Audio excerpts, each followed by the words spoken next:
מי שכמוני חובב פרשת שבוע, נתקל בה, או מי הולכת לבית הכנסת, או בשיעורים, ברדיו, בפודקאסט הקרוב במקום מגוריכם, נתקל מדי שנה מסתם באותן שאלות שצצות שוב ושוב, ובדרך כלל גם באותן תשובות חלקיות או לא מספקות שעולות שוב ושוב. מזה אפשר להגיד כבר 2000 שנה, ולמעשה חלק גדול מארון הספרים היהודי מתמודד, אחרי מימי חז"ל, אולי אפילו לפניהם, עם אותן שאלות שאנחנו מתמודדים היום, דור דור ודורשיו, דור דור ותשובותיו. אלא שכל הפרשנות העברית לפחות, ברובה לא נותנת מענה מספק, לפחות לפי דעתי ולפי דעת עוד לא מעט אנשים, כי היא מתבססת על שתי הנחות יסוד עתיקות ותיקות, שיש להרהר ולערער אחריהן. ההנחה הראשונה היא כמובן שנוסח התורה, המילים שאותם אנחנו קוראים בספר בארון הקודש או בספרים המודפסים למיניהם, הן המילים שניתנו לו למשה בסיני אות באות.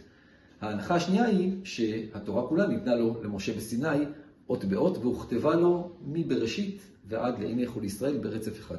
שתי ההנחות האלה כידוע זכו במרכאות לערעור וערעור ברבות השנים, כאשר מחקרים בנושא הנוסח גילו את מגילות קומראן, תרגומים עתיקים, כתבי יד של התורה בבתי כנסת שונים בעולם, והראו שנוסח התורה הוא דבר שהיה פלואידי, אם אפשר להגיד ככה, וברבות השנים הוא התאחד. קריאה של תרגומים או של כתבי יד אחרים מגלה קריאות חלופיות מאוד מעניינות ששופכות אור על לא מעט קשיים שהתרגלנו אליהם כבר, אבל הקריאה הזאת פתאום פותחת לנו הצעות לקריאות חדשות. הדבר השני והיותר משמעותי הוא ההבנה שהתורה היא יצירה מורכבת ולא יצירה אחידה. מורכבת לא רק במובן של קומפלקס, שהיא כמובן גם כזו, אלא גם במובן של קומפוזיט. כלומר, היא מורכבת מכמה מקורות שאוחדו להם יחדיו ליצירה אחת, אבל ההפרדה שלהם שופכת אור חדש על הרבה קושיות, תהיות, סתירות וחריקות שעלו במהלך השנים. המטרה של המהדורה, תורה ברורה, ככה קראתי לה, שאותה אני מציע לכם להשתתף במימונה, היא בעצם אמורה להיות שקולה כנגד כל ארון הספרים הזה, בגדול, סליחה על ההצטנעות, והיא בעצם מציעה לראשונה מזה אי אז,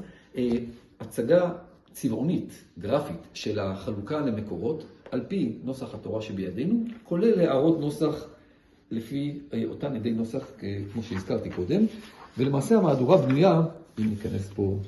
ונוכל להסתכל, במבנה סכמטי שמציג את הטקסט של התורה לפי פרשות, לפי פרקים, עם חלוקה לתתי פרשות, שמבהירות קצת את ההיגיון הפנימי של הסיפור, כשבצד יש הערות נוסח חשובות, מתוך מאות או אלפי הערות נוסח שאספתי, ולבסוף ביאור. למשל, אם ניקח פרק צבעוני קצת, פרק כ"ח בבראשית, פרשת ויצא, אנחנו יכולים לראות שזה נוסח התורה הרגיל שנמצא בארון הקודש או בספרים המודפסים, אבל מחולק בצבעים למקורות, שני המקורות שמהם הוא בנוי, כך שניתן מיד לראות את הסיפור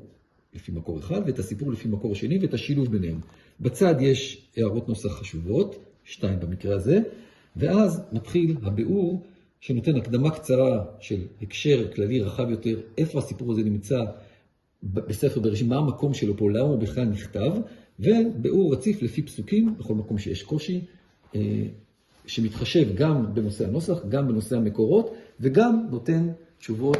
על פי הפשט, חלקן חדשניות, שלפחות אני עוד לא ראיתי במקום אחר, חלקן מבוססות על כל מיני ספרים. כל אלו ועוד במהדורה הזאת, בסופה יש גם הערות נוסח לכל התורה, למי שרוצה,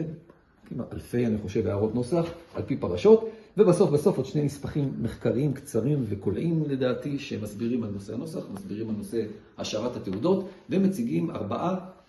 פרשיות מהתורה, מחולקות למקורות, כך שניתן לקרוא כל מקור בנפרד ולעמוד על האיכות שבו.